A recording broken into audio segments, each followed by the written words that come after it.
जय हिंद दोस्तों। स्वागत है आपका अपने YouTube चैनल ओनली डिक्टेशन में। डिक्टेशन की PDF आप डिस्क्रिप्शन से डाउनलोड कर सकते हैं। तो चलिए शुरू करते हैं। 80 शब्द प्रति मिनट डिक्टेशन शुरू होगी 3 सेकंड बाद। उत्तराखंड का छोटा सा कस्बा जागेश्वर पिछले हफ्ते सुर्खियों में रहा।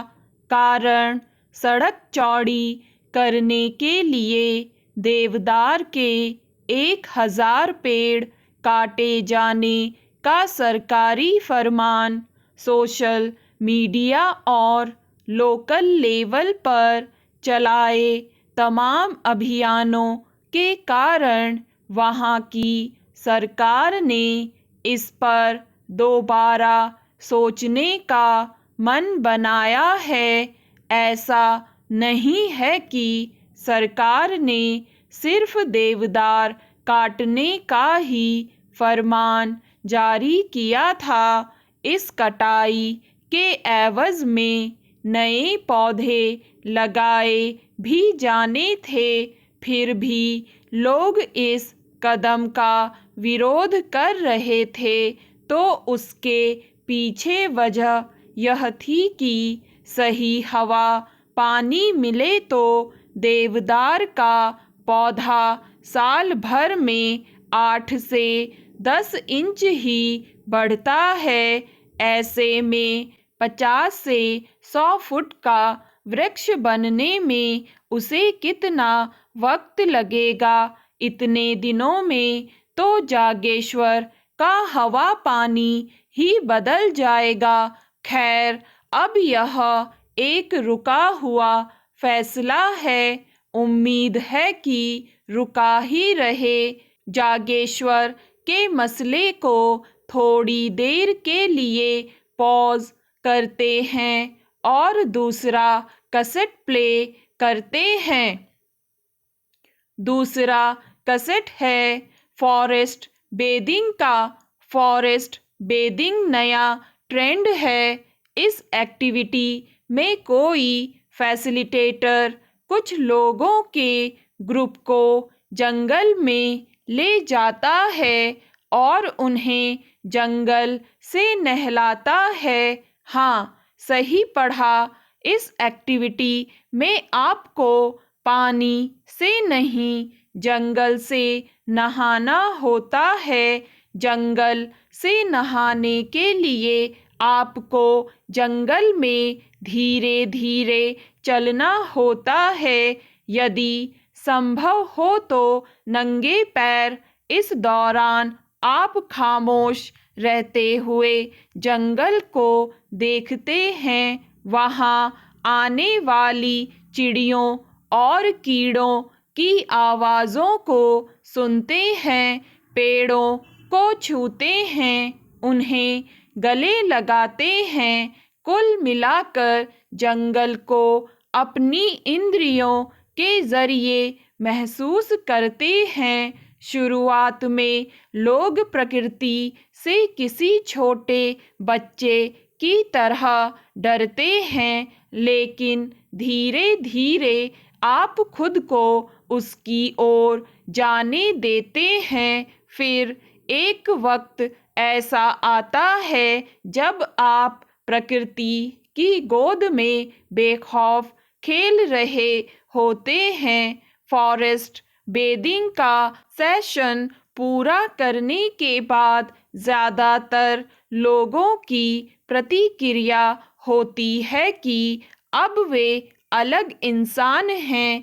पहले से ज़्यादा शांत, पहले से ज़्यादा संतुलित और पहले से ज़्यादा माइंडफुल। इस कैसेट को भी पॉज कीजिए और सोचिए, क्या दोनों बातें एक दूसरे से जुड़ी हुई हैं?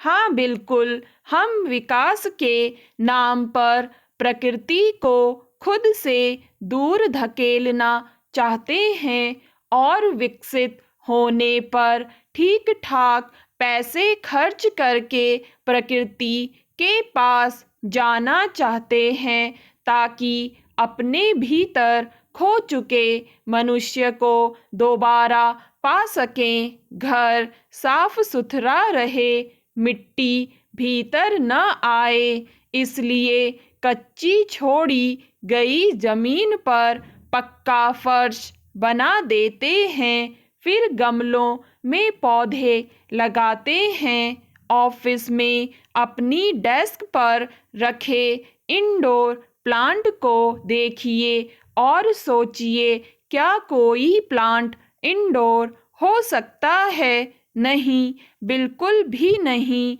यह ज़रूर हो सकता है कि किसी को तेज धूप चाहिए तो किसी को मध्यम मध्यम रोशनी चाहने वाले पौधे ही इंडोर प्लांट हैं।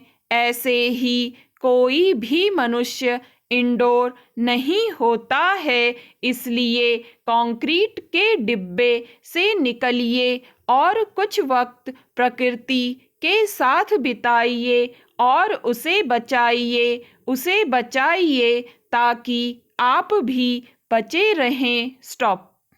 दोस्तों, अब यही डिक्टेशन आपको मिलेगी 90 शब्द प्रति मिनट की गति से 3 सेकंड बाद।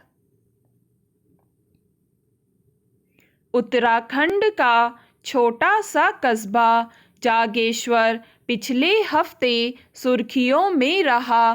कारण सड़क चौड़ी करने के लिए देवदार के 1000 पेड़ काटे जाने का सरकारी फरमान सोशल मीडिया और लोकल लेवल पर चलाए तमाम अभियानों के कारण वहां की सरकार ने इस पर दोबारा सोचने का मन बनाया है। ऐसा नहीं है कि सरकार ने सिर्फ देवदार काटने का ही फरमान जारी किया था। इस कटाई के एवज में नए पौधे लगाए भी जाने थे।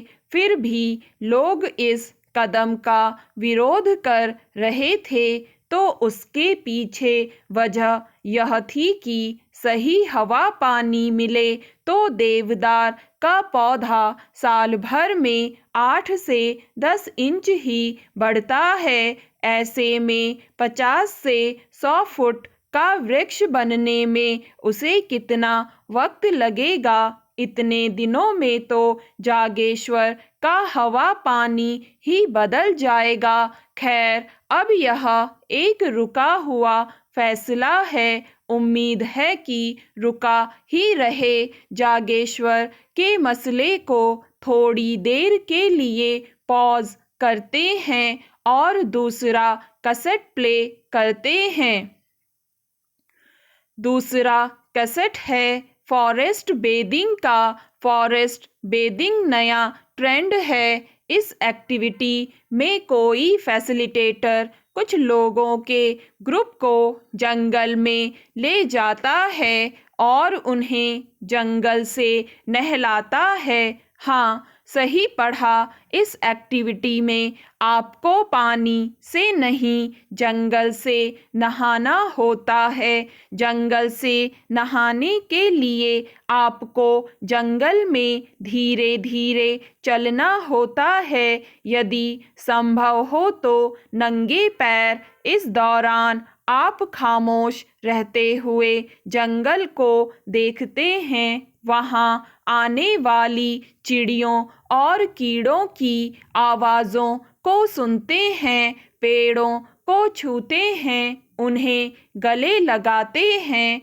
कुल मिलाकर जंगल को अपनी इंद्रियों के जरिए महसूस करते हैं। शुरुआत में लोग प्रकृति से किसी छोटे बच्चे की तरह डरते हैं, लेकिन धीरे धीरे आप खुद को उसकी ओर जाने देते हैं। फिर एक वक्त ऐसा आता है जब आप प्रकृति की गोद में बेखौफ खेल रहे होते हैं। फॉरेस्ट बेदिंग का सेशन पूरा करने के बाद ज़्यादातर लोगों की प्रतिक्रिया होती है कि अब वे अलग इंसान हैं, पहले से ज़्यादा शांत, पहले से ज़्यादा संतुलित और पहले से ज़्यादा माइंडफुल। इस कैसेट को भी पॉज कीजिए और सोचिए, क्या दोनों बातें एक दूसरे से जुड़ी हुई हैं? हाँ बिल्कुल, हम विकास के नाम पर प्रकृति को खुद से दूर धकेलना चाहते हैं और विकसित होने पर ठीक ठाक पैसे खर्च करके प्रकृति के पास जाना चाहते हैं ताकि अपने भीतर खो चुके मनुष्य को दोबारा पा सकें। घर साफ सुथरा रहे, मिट्टी भीतर न आए, इसलिए कच्ची छोड़ी गई जमीन पर पक्का फर्श बना देते हैं, फिर गमलों में पौधे लगाते हैं। ऑफिस में अपनी डेस्क पर रखे इंडोर प्लांट को देखिए और सोचिए, क्या कोई प्लांट इंडोर हो सकता है? नहीं, बिल्कुल भी नहीं। यह ज़रूर हो सकता है कि किसी को तेज धूप चाहिए तो किसी को मध्यम मध्यम रोशनी चाहने वाले पौधे ही इंडोर प्लांट हैं। ऐसे ही कोई भी मनुष्य इंडोर नहीं होता है। इसलिए कंक्रीट के डिब्बे से निकलिए और कुछ वक्त प्रकृति के साथ बिताइए और उसे बचाइए ताकि आप भी बचे रहें। स्टॉप। दोस्तों, अब यही डिक्टेशन आपको मिलेगी 100 शब्द प्रति मिनट की गति से 3 सेकंड बाद। उत्तराखंड का छोटा सा कस्बा जागेश्वर पिछले हफ्ते सुर्खियों में रहा, कारण सड़क चौड़ी करने के लिए देवदार के 1000 पेड़ काटे जाने का सरकारी फरमान सोशल मीडिया और लोकल लेवल पर चलाए तमाम अभियानों के कारण वहां की सरकार ने इस पर दोबारा सोचने का मन बनाया है। ऐसा नहीं है कि सरकार ने सिर्फ देवदार काटने का ही फरमान जारी किया था, इस कटाई के एवज में नए पौधे लगाए भी जाने थे। फिर भी लोग इस कदम का विरोध कर रहे थे, तो उसके पीछे वजह यह थी कि सही हवा पानी मिले तो देवदार का पौधा साल भर में 8 से 10 इंच ही बढ़ता है। ऐसे में 50 से 100 फुट का वृक्ष बनने में उसे कितना वक्त लगेगा? इतने दिनों में तो जागेश्वर का हवा पानी ही बदल जाएगा। खैर, अब यह एक रुका हुआ फैसला है। उम्मीद है कि रुका ही रहे। जागेश्वर के मसले को थोड़ी देर के लिए पॉज करते हैं और दूसरा कैसेट प्ले करते हैं। दूसरा कैसेट है फॉरेस्ट बेदिंग का। फॉरेस्ट बेदिंग नया ट्रेंड है। इस एक्टिविटी में कोई फैसिलिटेटर कुछ लोगों के ग्रुप को जंगल में ले जाता है और उन्हें जंगल से नहलाता है। हाँ, सही पढ़ा। इस एक्टिविटी में आपको पानी से नहीं, जंगल से नहाना होता है। जंगल से नहाने के लिए आपको जंगल में धीरे धीरे चलना होता है। यदि संभव हो तो नंगे पैर। इस दौरान आप खामोश रहते हुए जंगल को देखते हैं। वहां आने वाली चिड़ियों और कीड़ों की आवाज़ों को सुनते हैं, पेड़ों को छूते हैं, उन्हें गले लगाते हैं। कुल मिलाकर जंगल को अपनी इंद्रियों के जरिए महसूस करते हैं। शुरुआत में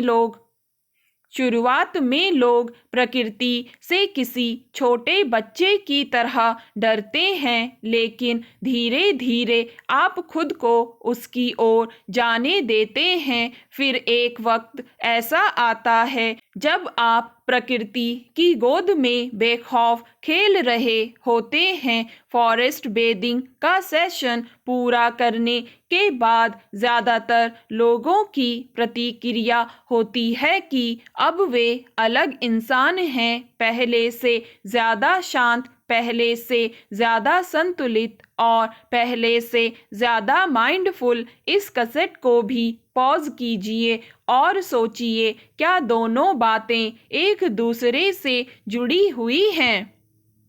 हाँ बिल्कुल, हम विकास के नाम पर प्रकृति को खुद से दूर धकेलना चाहते हैं और विकसित होने पर ठीक ठाक पैसे खर्च करके प्रकृति के पास जाना चाहते हैं ताकि अपने भीतर खो चुके मनुष्य को दोबारा पा सकें। घर साफ सुथरा रहे, मिट्टी भीतर न आए, इसलिए कच्ची छोड़ी गई जमीन पर पक्का फर्श बना देते हैं। फिर गमलों में पौधे लगाते हैं। ऑफिस में अपनी डेस्क पर रखे इंडोर प्लांट को देखिए और सोचिए, क्या कोई प्लांट इंडोर हो सकता है? नहीं, बिल्कुल भी नहीं। यह ज़रूर हो सकता है कि किसी को तेज धूप चाहिए तो किसी को मध्यम मध्यम रोशनी चाहने वाले पौधे ही इंडोर प्लांट हैं। ऐसे ही कोई भी मनुष्य इंडोर नहीं होता है। इसलिए कंक्रीट के डब्बे से निकलिए और कुछ वक्त प्रकृति के साथ बिताइए और उसे बचाइए ताकि आप भी बचे रहें। स्टॉप। दोस्तों, अगर आपको डिक्टेशन पसंद आए तो लाइक करें, सब्सक्राइब करें और अपने दोस्तों के साथ भी शेयर करें।